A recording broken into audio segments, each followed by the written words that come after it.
দিনহাটায় হেমন্ত Basu corner এলাকায় জনসাধারণের মানববন্ধন কর্মসূচি। সোমবার রাত ৯টা থেকে বিভিন্ন সামাজিক ও সাংস্কৃতিক সংগঠনগুলির ডাকে মানববন্ধন কর্মসূচি আয়োজিত হয়। আরজিকর কাণ্ডে ১ মাস পেরিয়ে গেলেও এখনও মেলেনি সুবিচার।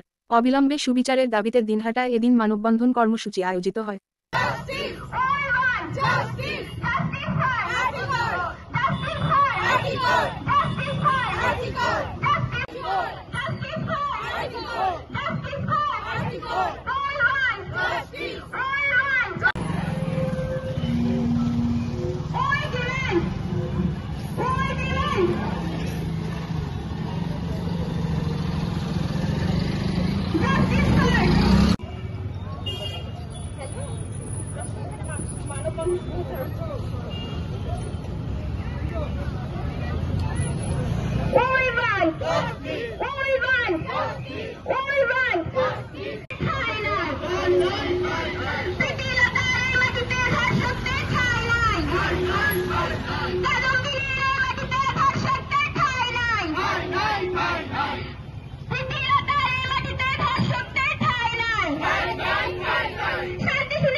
বন্ধন মানে একটা দৃঢ়তার বাণী, সবাইকে দেয়া। আমরা একসাথে আছি।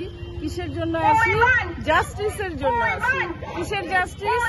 একটি মেয়ে, একজন ডাক্তার, একজন তরুণী যার চোখে স্বপ্ন, হাতে কাজ, সেই মেয়েটা ডিউটিরত অবস্থায় একটা আমাদের রাজ্যের একটা প্রতিষ্ঠিত একটা চিকিৎসা কেন্দ্রে ধর্ষিত হলো, নৃশংসভাবে হত্যা হলো, খুন হলো। একটা প্রতিষ্ঠান, পুরো প্রতিষ্ঠান, একটা সিস্টেম সেই হত্যার সঙ্গে যুক্ত। এবং আমরা আজকের জন্য অপেক্ষা করেছিলাম সুপ্রিম কোর্টে কিছু একটা আমরা আশার আলো দেখব। আমরা দেখলাম, আমরা হতাশ। আমরা পশ্চিমবঙ্গবাসী, প্রত্যেক সুস্থ চিন্তার মানুষ ভীষণভাবে হতাশ যে আমরা সুপ্রিম কোর্টের কাছ থেকে আজকে কিচ্ছু পেলাম না। যা পেলাম তা হচ্ছে আন্দোলনকে তুলে দিতে হবে, আন্দোলন বন্ধ করতে হবে, কাজে ফিরতে হবে। কাজ চলছে, জীবন চলছে, সবকিছু চলছে, আন্দোলনটাও চলবে।